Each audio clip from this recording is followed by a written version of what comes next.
was a brilliant scientist. It goes into your body and goes through your body. A searching soul that was interested in the healing of people's bodies. She wanted to build a life and a profession built on helping to heal people naturally. Kimberly wanted power, but the manner in which she pursued it was unhealthy. When you're dealing with somebody who continually changes the names of their businesses, changes their very own name, you're dealing with somebody operating outside of the law. Her desire for power and control drove her to extremes.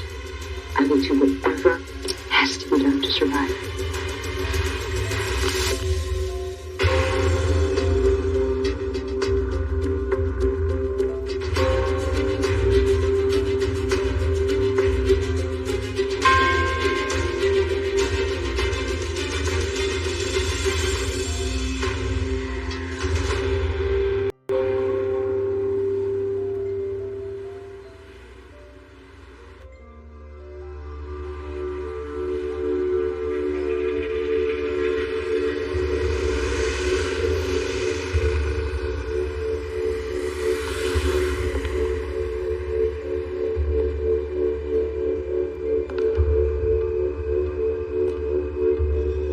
Let me tell you a little bit about me.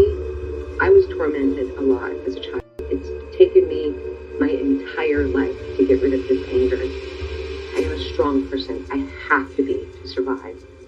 What I need you to do is tell me straight up what you want done. Okay. You can whisper it in my ear. All I know is that there are 3 people out to get me in the survival contest. And I'm strong enough to tell you that I will do whatever has to be done to survive.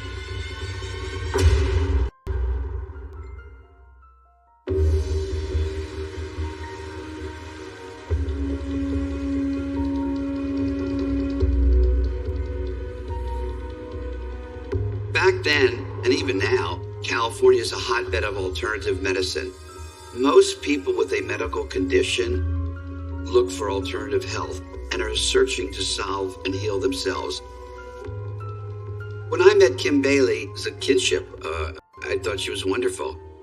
Her medical condition was she would get freezing cold. Her body would get freezing cold towards the nighttime. And most of the people who are suffering from a condition like she was, they want to help other people suffering from the condition. They have empathy for them. So she did want to help a lot of other people. Kimberly impressed me from the beginning by her desire to explore and advance the work of alternative technology. While Kimberly was embarking on this journey for natural healing, she runs into a medical device. It's simply known as the black box. It helped the body to heal itself. You would hold steel cylinders, you tuned in the frequency that was needed for that specific disease, and you name an ailment, it would take care of it. When Kimberly came across this theory of healing, she bought into it, and she told herself, I can make my own and build it better. Kimberly Bailey was aiming for selling millions of machines, one as a protest against traditional medicine, and 2, to make a lot of money. At the back, push the paddle controller. She makes infomercials featuring herself using her black box. It goes into your body and goes through your body. Kimberly was a brilliant scientist. I was very confident that I was working with a very reliable, very intelligent, and searching soul that was interested in the healing of people's bodies.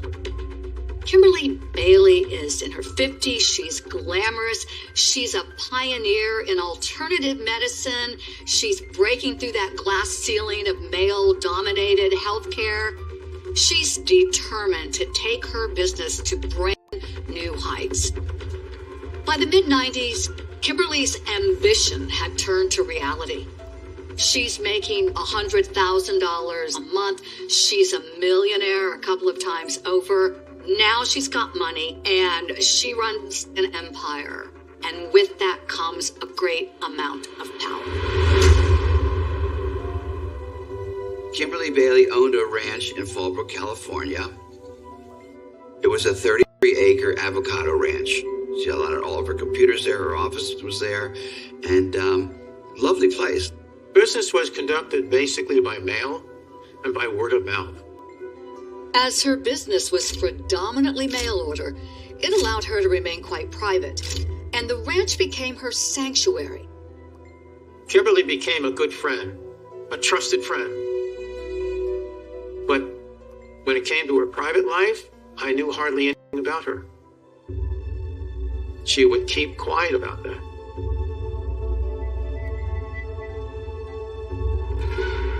For someone not to talk about their background and not to talk about growing up, that was very unusual. There was something in her background that she did not want to talk about.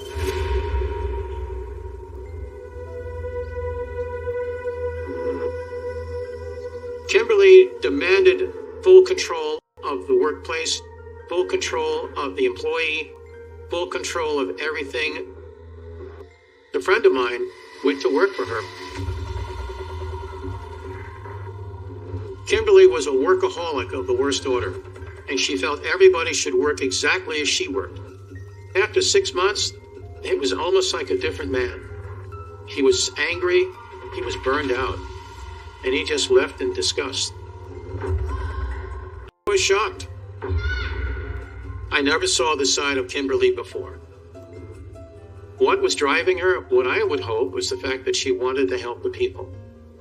But the manner in which she pursued it was unhealthy in how she was doing it.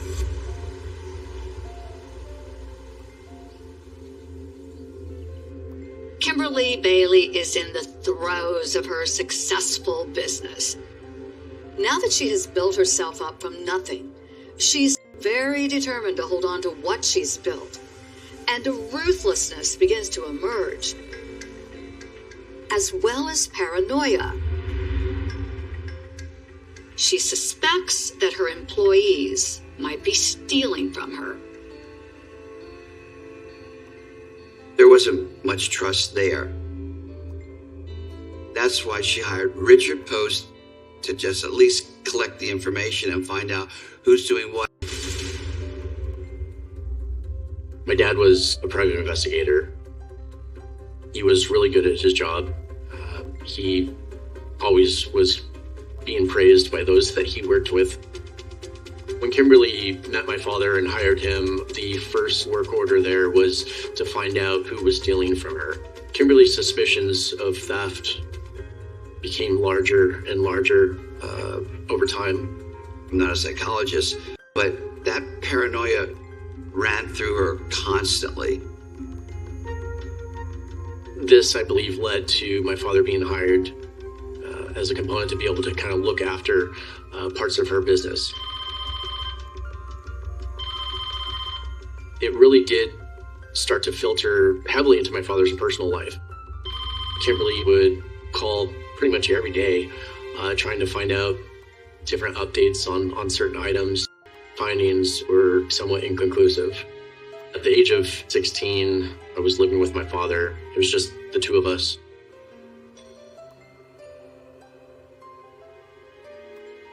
She sometimes would come over to our house, sit down and have dinner. In Kimberly's mind, anybody that she paid, I felt like she had some sense of control with. If I'm paying you, then I should be able to have your time whenever I want it. She didn't really care about others' feelings, didn't care about other people's time or dedications to their family or, anything that they had going on in their life other than work. Nothing was getting in between my father and Kimberly. She wanted him all to herself.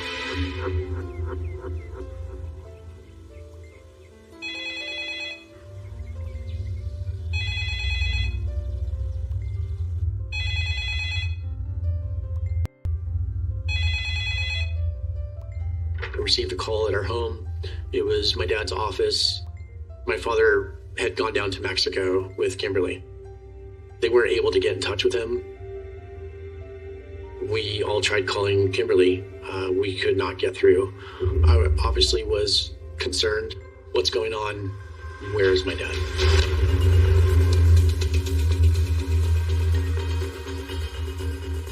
I went to the office to listen to an audio recording that was left on my father's voicemail machine at 11 o'clock the night prior. Hey, it's Richard. Don't worry, I'm okay. I'm in Mexico, but I'll be back in a few days. The voice definitely was my father's, but the way that my father was speaking was of a nature that my dad would never speak. I feel like my father was trying to leave clues that things were not okay.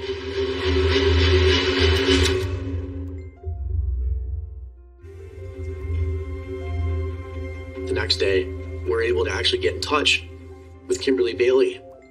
She offered that we actually meet in person. John Kruger was a part of that sit down. He worked alongside my father.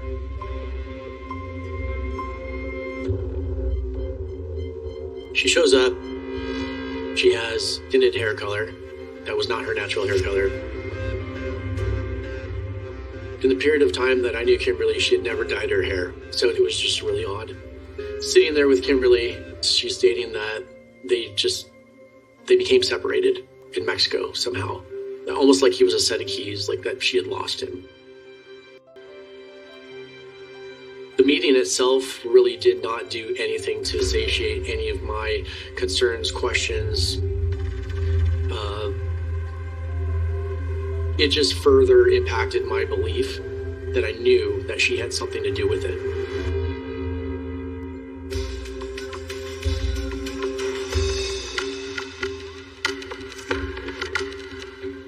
We decided to post a missing persons report with the San Diego Police Department. They stated because of the nature of my father's work that it would be very fitting for him to disappear or be on a stakeout where he didn't want his whereabouts to be known. But at this point, we don't have any clear answer or picture of what has occurred with my father, how he disappeared, if he's alive, if he's dead. In my heart, I want to believe that he's still with us. But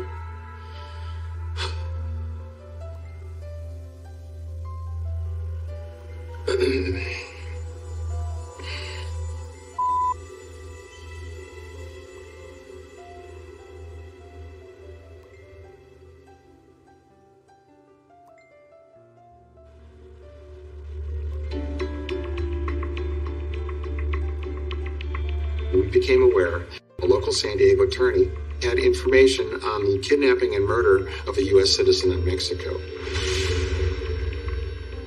However, our client would not divulge information on the identity or location until such time as he or she received an immunity deal. Talks broke down and there was no subsequent immunity deal offered. You want to find out, is there a record of that missing person somewhere else? The next logical step is we go to the San Diego Police Department and see what they have in their files. We sit down, go through them, looking for anything that matches or connects with the information that we do have. A person who's missing, a person who has connections with Mexico. The list shortens very quickly to one name, Richard Post. One of the persons we were most interested in talking to was Post's associate, John Kruger. Kruger seemed very uncomfortable to have the FBI at his door. He tells the agents that he needs to speak to his attorney before he can speak to them. He dials a number, hands the phones to the agents, and they cannot believe who they're speaking to. It's the exact same attorney who had approached us with the immunity deal. This is big. Here's what we know. Richard Post is our person who is missing. We also know that John Kruger is the person who has information on why he's missing and what happened to him. John refuses to speak to agents further, and you have to wonder, what's he hiding? What does he know? We obtained a search warrant for his cell phone. It was important for us to learn who he was talking to in the days leading up to and immediately after Post's disappearance. One name kept popping up again and again. Kimberly Bailey.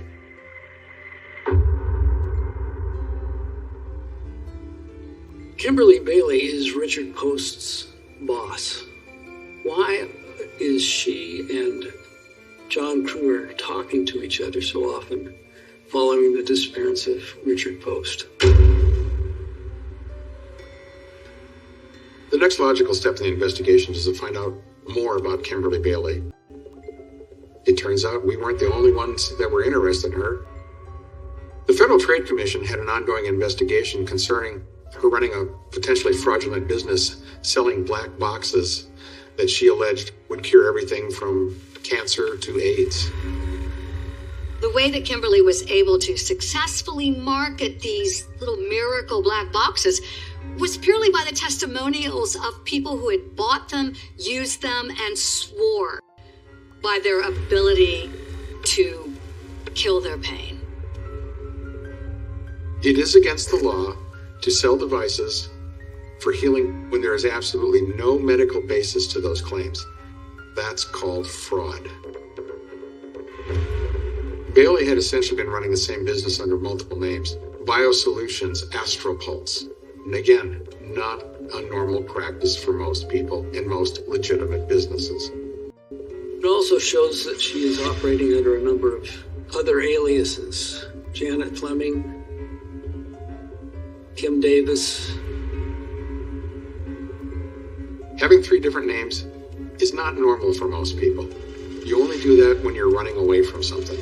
We now know we're dealing with somebody who has absolutely no qualms about cheating people out of money when they're at their lowest point in life. So the question for us then is this someone who is also capable of murder?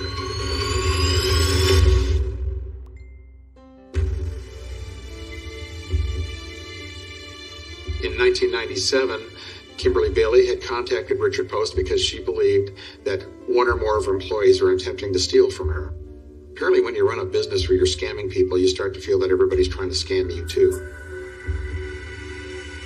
We wanted to develop additional information on her without spooking her. So the next step was to conduct a covert surveillance of her residence. Kimberly liked to have people staying with her on her huge ranch. So she would invite people often, and they tended to be people who shared that same interest in holistic healing and alternative medicine theories. Late summer 1999, I moved into Kimberly Bailey's ranch with my wife, Svetlana.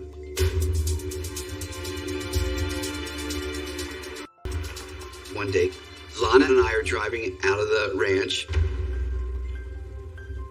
and the FBI pops out of the bushes, flashing their badge, and says, Kim Bailey, because Svetlana, with her blonde hair and thin body, looks similar to Kim Bailey. Kimberly was away in Texas, so we looked at each other wide-eyed, and we go, no, it's not Kim Bailey. She goes, well, we're investigating the Rick Post case, and we'd like to talk to you. Bruce tells agents that Kimberly Bailey is paranoid. She thinks satellites are spying on her. She rarely talks on the phone. She's worried that people are out to get her. This is a red flag to the agents. Kimberly Bailey was quite fearful of the FDA raiding her, busting her, finding her. They would confiscate all her machines. They could take her to trial and put her in jail for selling an unapproved medical device. So to keep from being noticed and escape a retribution of the FDA and the IRS, she would always change the name of her machine, rebrand it, and she had different names that she would go by. Janet Fleming, and different variations. Bruce then introduced us to his wife, Svetlana Ogorodnikova. We were stunned. This is a name that any agent who has joined the FBI since the late 1980s will know by heart. It's a class at the Academy. Svetlana was involved in the first FBI case involving the prosecution of an FBI agent for espionage. She had been involved with an FBI agent and seduced him and got him to give her classified information with the intent of her handing it over to her Soviet handlers. Our reaction was, you've got to be effing kidding me. Svetlana should not have been in the United States. She had self-deported after she had served her prison term on the espionage case. Svetlana says, if I talk to you, do you give me your word of honor that you won't arrest me for parole violation because I'm not supposed to be here, I'm supposed to be in Mexico? And they go, we don't care about parole. We're investigating a murder case. We couldn't care less, and we give you our word of honor that we will not arrest you for a parole violation. From the very first moment, Svetlana agreed to cooperate with us 100%. We couldn't believe what she was about to tell us. It turned out Kimberly felt very comfortable in telling everything to Svetlana. Kimberly had confided that she had paid $60,000 to have her ex-boyfriend kidnapped, tortured, and murdered. And that ex-boyfriend is none other than Richard Post. Over time, they did develop a romantic relationship. Kimberly was a woman who loved control. We saw it in her business. It makes perfect sense that she would also want to be the person in charge when it came to romance. The relationship didn't seem to last very long. I would maybe give it 2 months tops. He's further and further out of her grasp. This isn't just a scorned lover. This is someone who wants revenge.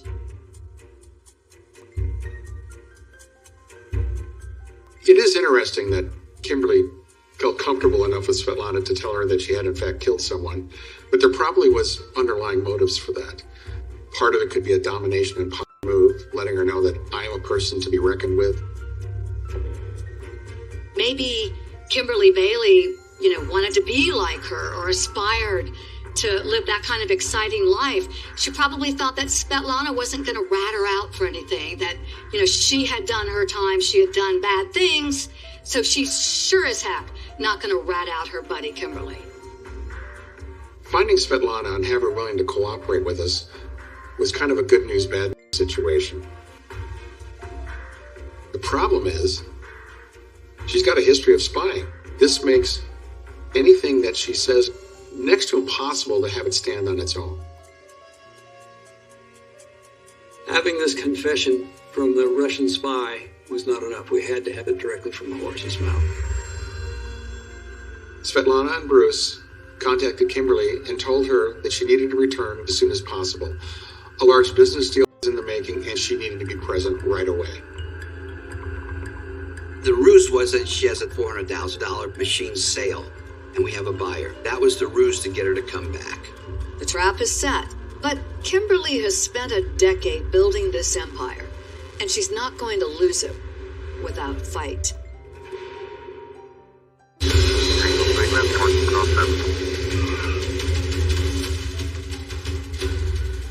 Now, we haven't seen her for 3 weeks, maybe 4.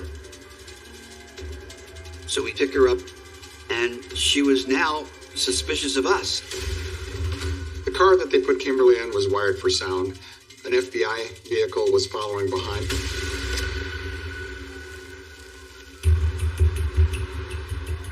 What the feds really need is to hear Kimberly say, confess, admit that she had Richard Post kidnapped and murdered.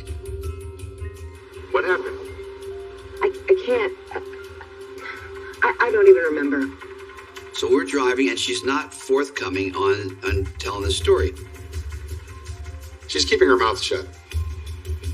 I want to go over John's involvement with you and how he set this whole thing up. John Kruger worked for Rick. He had planned to continue what Post was doing. Planned to just step in his shoes. Little by little, Kimberly starts opening up. What we learned was that John Kruger whispered in her ear, Rick Post is stealing from you. Rick Post is ripping you off. Rick Post is not going to marry you. Rick Post is going to marry this other woman. This betrayal, it just plays into the whole thing about losing control of her life and everything she had built. This pushed her over the edge. He introduced you to, what's his name? Umberto? Yeah, John introduced me.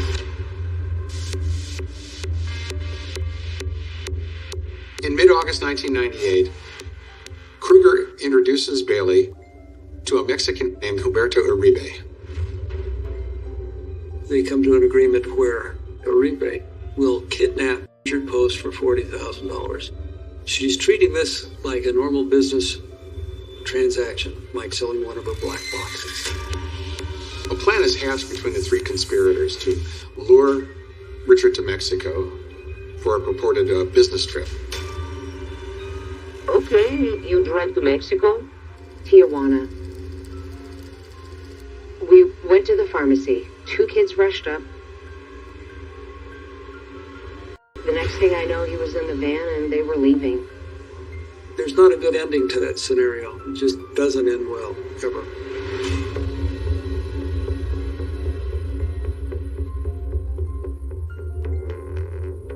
Richard was taken to an undisclosed safe house. He was essentially tied down to a chair, duct taped. That night, Kimberly, Kruger, and Uribe came up with a plan to explain Richard's sudden disappearance.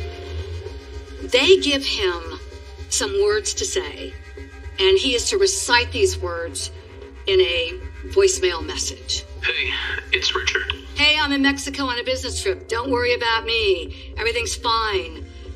And he has to do it over and over and over again until the kidnappers think it sounds normal. Kimberly gave graphic details to Svetlana about how Richard was tortured. Humberto slapped his face and I thought his head was going to fall off. He took some pliers and pinched his fingernails. Did you scream when he did that? Yeah. Kimberly has reasserted control. She's the one in charge now. Rick doesn't have a say in this anymore. He says, I admit that I've slept with other women, but he denied stealing from me. My father would never steal a dime. He wouldn't have ever stolen any money.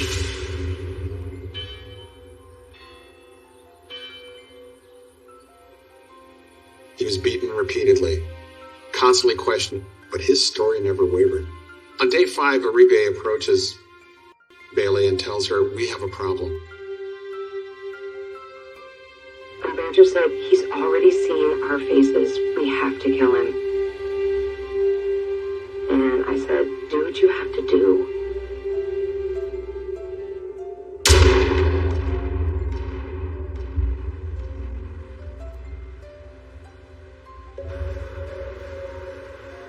She's clearly identified herself as the principal conspirator.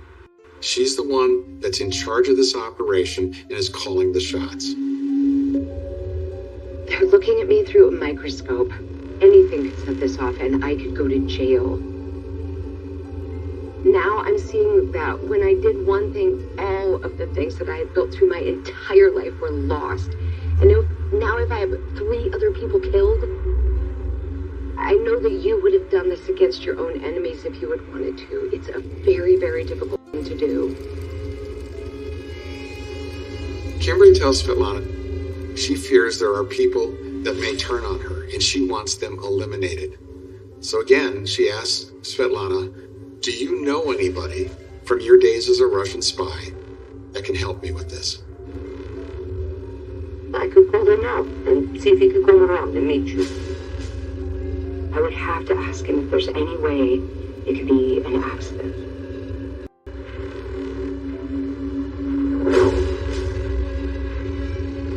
Her paranoia is increasing, and the only answer for her seems to be more blood.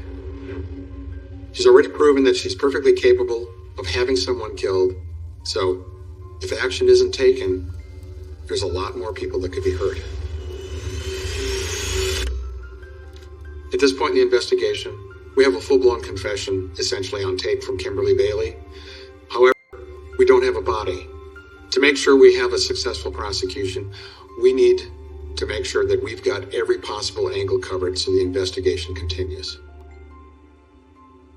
I think the one thing that felt good was that the FBI had expressed that they were working on the whereabouts of my father. I felt we were going to finally get some answers.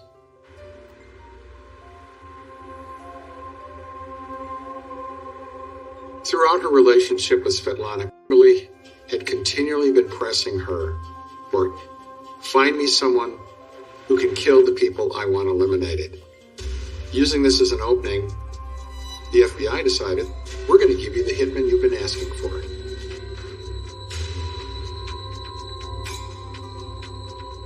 I never really did much undercover work before. The case was riding on me not screwing it up. We decided to set up the sting at a local hotel in San Diego.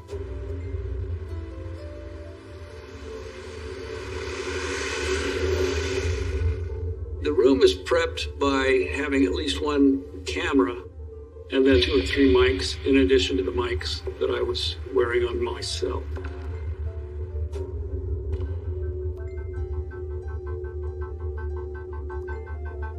The objective was to get some money in advance to show there was an actual intent to kill these people on her part. This could make or break the case. Before the meeting, I was somewhat apprehensive. I didn't know what she was like. I didn't know how the meeting would pan out.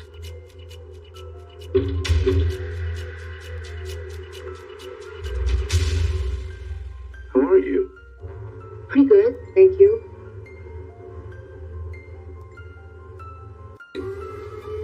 Kind of just talk. It was mainly just trying to make her feel at ease, relaxed. If I take on a contract and I follow through, it's not going to come back to you, and it's not going to come back to me. You're a sensitive person, you know? Let me tell you a little bit about me. Growing up as a child, I went through well, let's just say I was tormented a lot as a child. It's taken me my entire life to get rid of this anger. I am a strong person. I have to be to survive. She just had that crazy look to her a little bit, like an old girlfriend that you just don't want to meet again. What I need you to do is tell me straight up what you want done. Okay. Even whispered in my ear. Couldn't believe what I was hearing.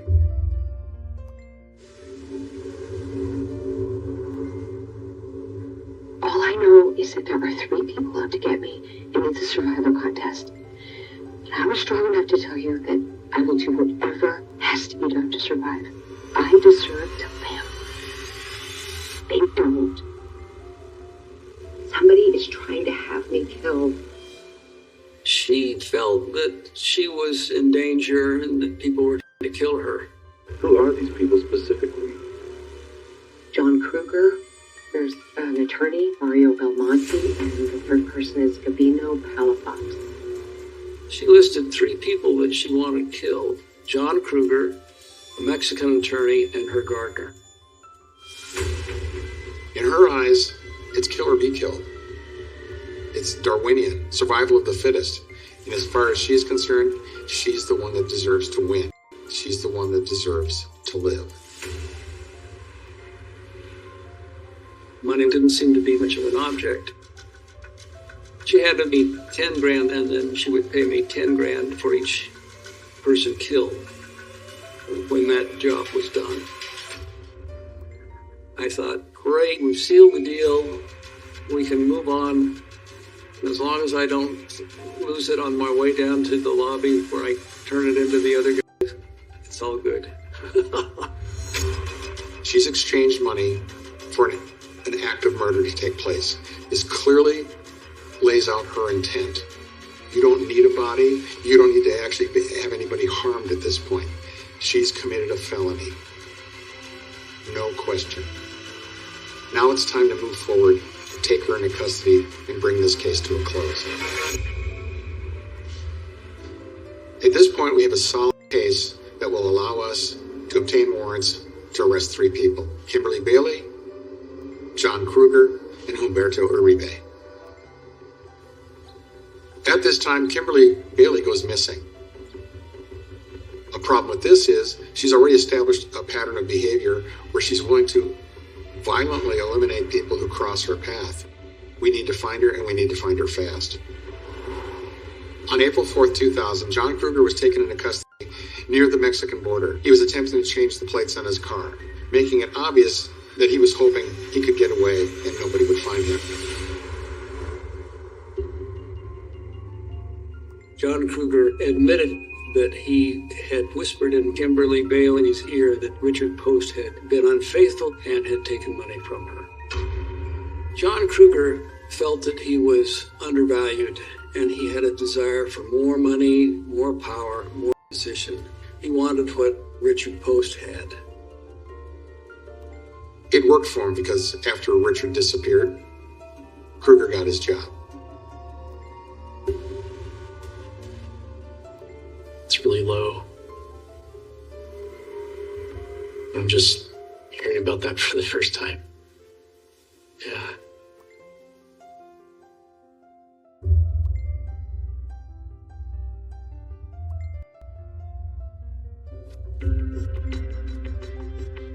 Humberto Uribe is arrested at his mother's house taking out the trash.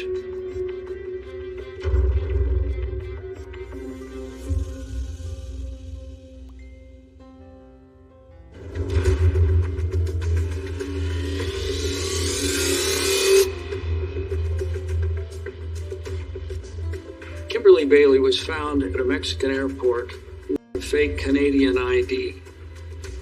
The Mexicans held her and then extradited her back to the United States. And when she was back in custody in San Diego, I think everyone gave a big sigh of relief. This empire that Kimberly Bailey had built, the holistic business, the beautiful ranch, the control over everything, and it's all now crashed down around her. Kimberly Bailey's defense was that Richard Post was still alive. He was in Mexico and he was living off the money that he had stolen from her. I'd say that's a big pile of horse. It's contrary to her own words. And I said, do what you have to do. She had said to Svetlana, and it was recorded on tape, that she had Richard Post killed. It really shows the cruel side of her. It really does relay a darker person that was kind of under the surface, that was there all along. All of this impact, all of this worry, all these tears, all the sleepless nights came from a person that yearned for power and wanted to play God.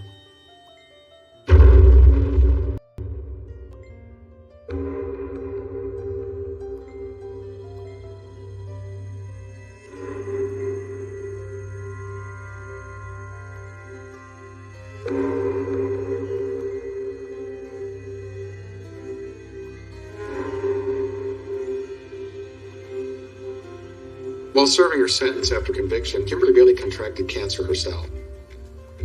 And in one last final act of defiance or delusion, she refused any type of conventional treatment for it and instead demanded and was able to use one of her own black boxes. She died. Her box doesn't work. If there's justice, maybe that's where it comes from. A lot of times when people get very wealthy, they think that the laws of society don't apply to them. She was one of those people.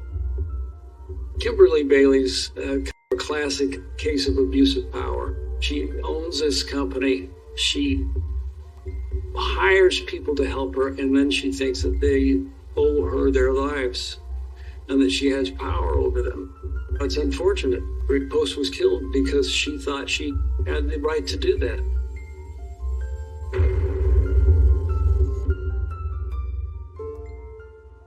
I think it's important for myself, and it would be important to my father to be remembered as someone who had a big heart, someone who always fought for the betterment of others.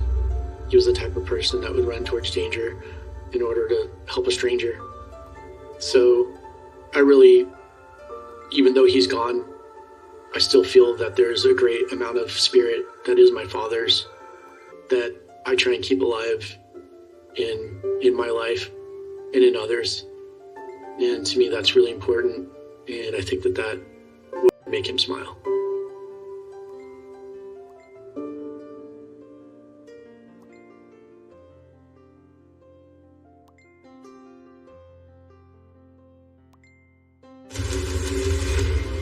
The way she was beaten, it's almost somewhat like an execution. Whoever done this was very evil people. Somebody in that police department is not telling the truth. Is there a crazy murderer running around?